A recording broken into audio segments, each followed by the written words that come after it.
நடராஜரை யார் கும்பிடுறா? கோபாலகிருஷ்ணன் கும்பிடுறாரு. சிதம்பரத்தில் நடராஜர் சன்னதிக்கு பக்கத்தில் இருக்கிறது யாரு? கோபாலகிருஷ்ணன் இருக்காரு. அதை விளக்கக்கூடிய ஒரு பாடலை இப்பொழுது நமது சிவ கலை ஆள்னி அம்மா பாடுவாங்க. அருமையான பாட்டுங்க. தரிசனம் கண்டவர்க்கு தரிசனம் கண்டவர்க்கு மறுஜனனமில்லை, வரிசையுடன் அம்பலவன் வாழ்கின்றதில்லை. இரவு பகல் இடைவிடா ஏகரச பக்தி, இன்பம் ஒரு ஆனந்தம் பொங்கி வரும் பக்தி. பரவி வரும் அவன் அருகில் அனுமாதி சிக்தி, பணிந்து வந்து சிற்றம்பலத்தை வலம் சுற்றி. சொப்பனம் கண்டு இவ்வுலகில் தோன்றி வரும் வேதம், சொன்னதது நீ என்ற வழியாகும் வேதம்.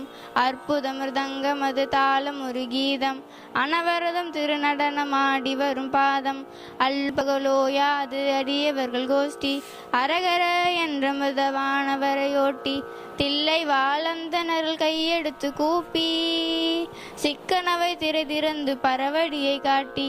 நஞ்சுண்ட கண்டனுக்கு கொன்றை மலர் சாற்றி, நல்ல திரு சாந்தனையும் அம்பிகையை போற்றி. குஞ்சித பாதம் தனது மனதில் உருவேற்றும் நடராஜமூர்த்தி, கோபாலகிருஷ்ணன் தொழும் நடராஜமூர்த்தி. கோபாலகிருஷ்ணன் தொழும் நடராஜமூர்த்தி, கோபாலகிருஷ்ணன் தொழும் நடராஜமூர்த்தி. கோபாலகிருஷ்ணன் ஆகிய பெருமாளே யாரை கும்பிடுறாரு? நடராஜரை கும்பிடுறாரு. பெருமாளே நடராஜரை கும்பிடும்போது நாமெல்லாம் கும்பிடாம இருக்கலாமா? அதனால எல்லாம் என்ன பண்றீங்க?